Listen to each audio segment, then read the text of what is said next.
Bonjour à toutes et à tous, bienvenue sur ce nouveau plateau télé au cœur du salon de l'industrie de Dijon. Nous sommes ici au parc des expositions jusqu'à ce soir dans le cadre de Business Industrie. Ce plateau télévisé, comme tous les autres, peut être suivi en direct et très bientôt en différé sur le site internet de l'événement businessindustrie au pluriel-dijon.com. Nous parlons avec nos deux invités de financement européen ce matin. Je vous présente Adèle Seguin, chargée du projet Polytronix, et Emmanuel Paris, coordinateur du projet européen Dedicated BFC. On va commencer par expliquer très concrètement en quoi consistent ces consortiums, ces organisations que vous représentez et qui sont des partenaires pour les entreprises souhaitant solliciter les fonds européens. Emmanuel, je vais commencer avec vous, si vous le voulez bien. Dedicated BFC, c'est un consortium de 13 partenaires qui a répondu et qui est lauréat d'un appel à projet européen, un EDIH. Expliquez-nous ce que c'est que ces European Digital Innovation Hubs. Eh oui, alors EDIH pour donc Pôle européen d'innovation digital. En français, c'est mieux. Ouais, en français, c'est un peu plus audible. Ouais. Voilà. Et bien tout simplement, il était une fois un besoin détecté par la Commission européenne à l'échelle continentale. Et ce besoin-là, c'était la montée en compétences, la montée en puissance des entreprises et notamment des PME sur le champ, sur le domaine de la transition numérique, de la transition digitale. Et donc pour répondre à ce besoin-là, l'Union européenne a lancé un programme appelé Digital Europe. Donc un programme auquel on pouvait répondre par des appels, on pouvait répondre au travers d'un appel à projet. Donc chacun a répondu en fonction de ses besoins propres et on a la chance donc de pouvoir travailler au travers de ce programme avec quasiment 200 EDIH à l'échelle continentale et plus d'une quinzaine en France.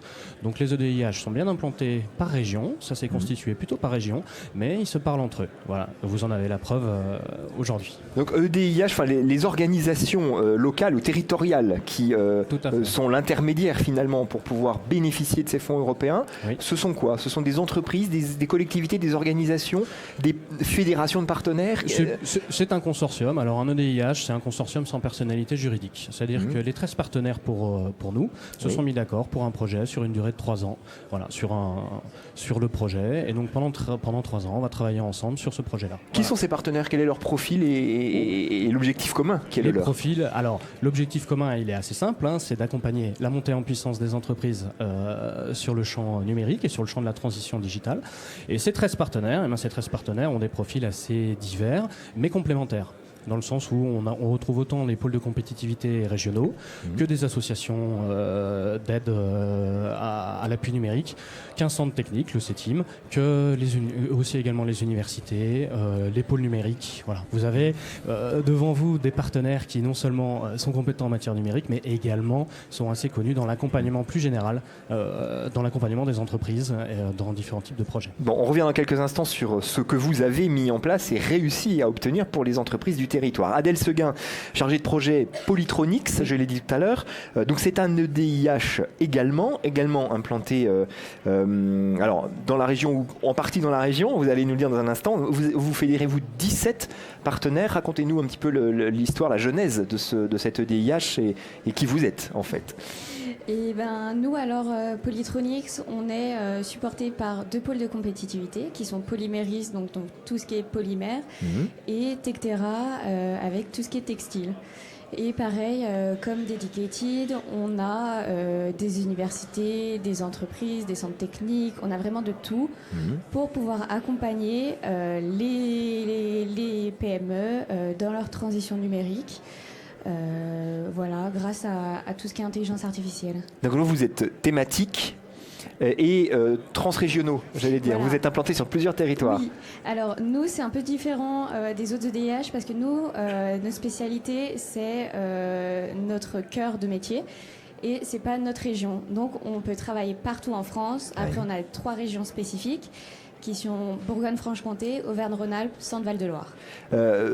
Concrètement, de quelle manière est-ce que vous agissez auprès des entreprises de ces territoires, notamment de de Bourgogne-Franche-Comté, qui souhaitent donc bénéficier finalement des fonds du Digital Europe? Alors on va démarcher les entreprises, on va leur présenter les projets et après on voit avec eux si ils peuvent rentrer dans nos pipes et après on commence les projets. On leur explique bien et c'est surtout le gros avantage des EIDH qui sont financés à 50% par la Commission européenne. Donc en fait ça permet, on explique aux PME que 50% de leur projet sera pris en charge par la Commission. Donc ce qui permet de pouvoir aider un maximum de PME, surtout celles qui n'ont pas forcément les fonds pour pouvoir investir. On comprend bien. Et unique. Alors quels sont les critères, j'allais dire, nécessaires pour être éligible finalement à ce programme chez vous ? Oui, alors chez nous, du coup, il faut avoir une entreprise qui a un rapport avec tout ce qui est polymère ou textile et qui souhaite implanter de l'intelligence artificielle soit dans leurs usines, soit dans leurs produits. Voilà. Dans leur process ou dans leurs produits, d'accord. Exactement. C'est ça les critères et vous êtes focus sur cette thématique-là. Exactement. D'accord. Dedicated BFC, comment vous fonctionnez ? Nous, c'est légèrement différent. On n'a pas une logique de spécialisation dans un champ donné. Oui. On n'a pas de prérequis. Donc, il n'y a pas de prérequis sur le niveau de maturité. Vous pouvez être une entreprise qui est sensibilisée aux questions numériques, qui a eu un certain niveau de maturité ou pas du tout. Donc, il n'y a pas de prérequis de ce niveau-là. Oui. Ça, ce sera évalué sur la base de notre travail qui s'appelle le diagnostic de maturité numérique. Là, on aura la photographie de l'état des lieux, mais il n'y a pas de prérequis de... C'est-à-dire qu'on peut une entreprise qui débute, voilà, qui engage seulement sa digitalisation, par exemple. Exactement. Mais nous, ça nous permet d'avoir une photographie. Voilà. Oui. Quels sont les points forts, quels sont les points faibles. Et il n'y a pas de prérequis non plus au niveau de la filière. C'est-à-dire que toutes les filières, c'est pas parce qu'il y a 13 partenaires, 3 pôles de compétitivité. Par exemple, moi, je travaille pour le compte du pôle véhicule du futur, mais c'est pas pour autant que Dedicated BFC est exclusivement tourné vers le secteur automobile ou le secteur du transport. C'est vraiment toutes les filières, tous les secteurs industriels. D'accord. Mais uniquement là on a bien compris, en c'était BFC. Côté polymérie, c'était vraiment une spécialité thématique, c'est-à-dire une spécialité d'entreprise. Tout territoire confondu, vous c'est l'inverse. C'est territoire Bourgogne-Franche-Comté, pour le coup, on est bien d'accord, vous êtes local. Votre siège est où d'ailleurs ? Il n'y a pas de siège. Il n'y a pas de siège, puisque c'est informel. Voilà. Mais c'est tout secteur d'activité confondu. Oui, mais uniquement en BFC. Voilà. Et uniquement en BFC. Combien d'entreprises avez-vous su démarcher et convaincre Alors pour le moment, intégrer Je sais pas, moi allez-y, je commence une débauche de réponse. Allez-y. Pour le moment, on commence seulement à intégrer les premières entreprises. Voilà, le projet débute. Donc pour le moment, on en est à une vingtaine d'entreprises pour lesquelles on a déjà pu réaliser des diagnostics et pour lesquelles on a un dialogue qui commence à s'initier ou qui est déjà aussi bien avancé pour certaines, pour pouvoir leur proposer de suivre les différents parcours de service qu'on leur propose.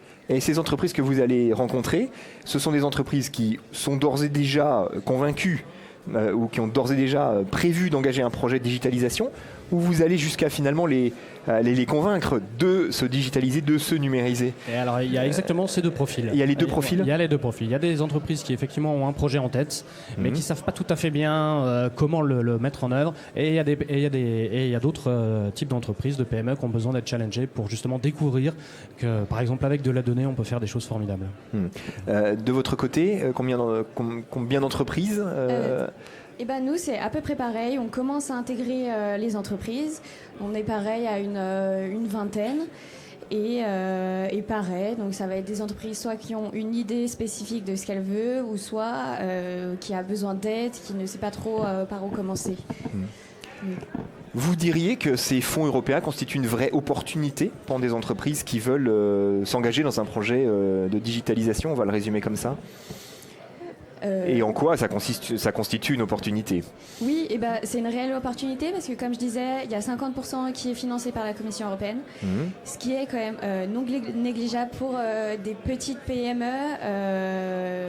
qui ne savent pas trop où aller, ou qui ont moins de financement.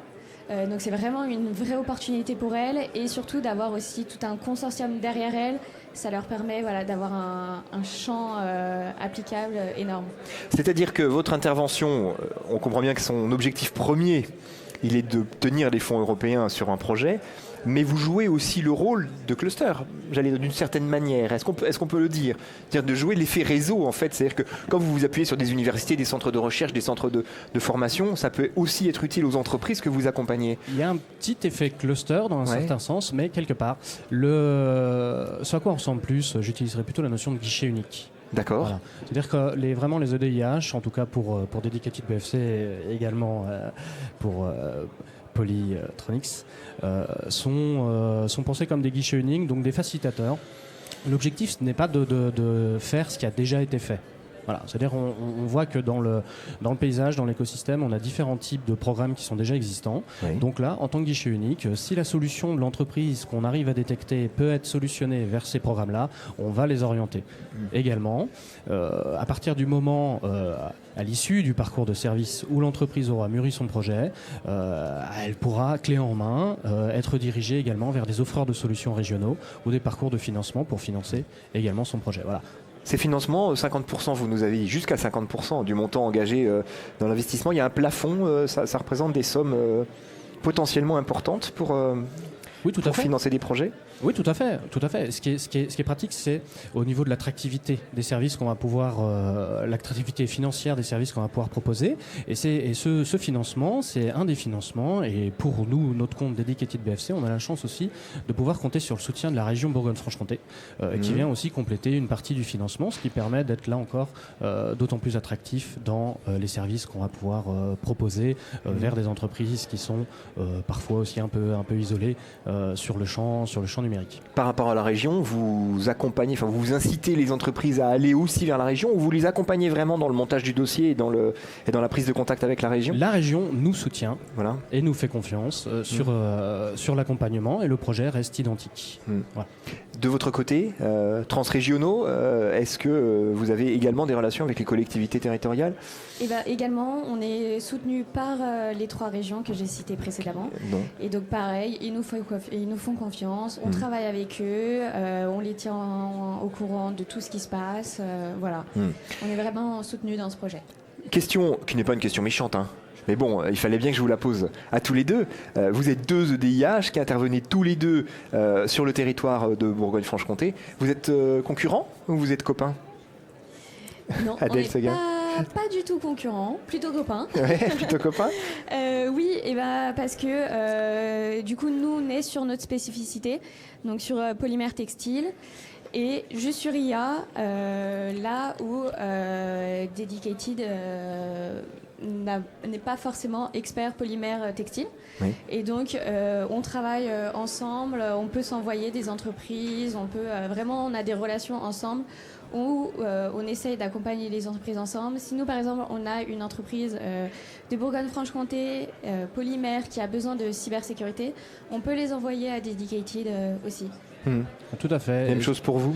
Pour revenir sur cette notion de guichet unique, cette mise en réseau vis-à-vis des différents offreurs de solutions qu'on a pu cartographier et identifier en fonction de leur spécificité, on a aussi cette obligation de travailler ensemble et de se mettre en réseau entre les EDIH, donc non seulement nationaux, mais aussi à l'échelle européenne. Voilà, parce que chacun a sa spécificité. Les EDIH sont constitués à peu près de la même manière, dans le sens où ils répondent à un même besoin, mais ils ont chacun leur singularité, comme vous le voyez.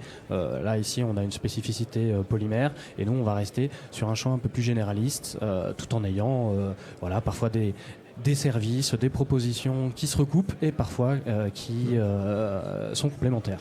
Et quand vous avez une entreprise qui est spécialisée dans les polymères et qui veut faire de l'IA, vous allez l'envoyer, vous allez jouer le jeu vous aussi. On va jouer le jeu, tout à fait. On dit souvent que les financements européens, on dit 2 choses des financements européens, donc je voudrais vous faire réagir là-dessus. C'est que ce sont des enveloppes importantes, extrêmement importantes, et souvent méconnues et du coup sous-exploitées, sous-utilisées. Et avec du coup un reliquat non utilisé qui est important et qui ne sert pas à l'économie régionale. On dit aussi que l'accès aux fonds européens est extrêmement compliqué. Voilà, ce sont les 2 choses qu'on dit. Qu'est-ce que ça vous inspire? Comment vous réagissez? Est-ce que finalement votre rôle, il n'est pas à la fois de répondre au premier enjeu qui est finalement de les faire mieux connaître et de faire en sorte que les enveloppes soient dépensées, et aussi d'aider les entreprises face à cette complexité éventuelle? Alors, ces deux vérités, dans bien des aspects, sur le fonds européen, qui sont assez compliqués, notamment dans le montage des dossiers. Et finalement, cet aspect de complexité, il a déjà été solutionné, puisque nous sommes déjà lauréats, et donc ces fonds-là sont déjà débloqués quelque part en région. Il ne reste plus pour nous il faut les consommer. Et il reste plus pour nous. Et c'est l'enjeu aujourd'hui, notamment aussi, de faire connaître nos deux consortiums pour sensibiliser les différentes entreprises qu'on va également pouvoir rencontrer dans le salon Business Industry de Dijon du jour pour justement consommer au maximum ces enveloppes. Et sur cette complexité, il y a un dossier à remplir qui est plus simple que si on s'adressait directement à l'Europe finalement. C'est-à-dire, oui, plus simple que si on montait soi-même de son côté un dossier pour l'Europe. Exactement. Pour autant, effectivement, comme dans tout dossier ou tout programme pour lesquels pas mal d'entreprises sont rompues aussi à l'exercice, il y a une part, un impondérable de typologie administrative à réaliser. Tout à fait. Mais on essaye, et je pense qu'on réussit avec des outils innovants à faire en sorte que cet aspect soit le moins douloureux possible. Adèle Seguin, sur ces deux enjeux, de la consommation des enveloppes et de la complexité. Oui, c'est vrai, les fonds ne sont pas forcément connus par l'Europe. Et donc, il est important de monter des dossiers. Et c'est vrai que une fois le dossier monté qui est un peu compliqué, ça va mieux. On a eu des prêts de l'Europe, donc on a déjà les financements pour pouvoir accompagner. On a des beaux budgets.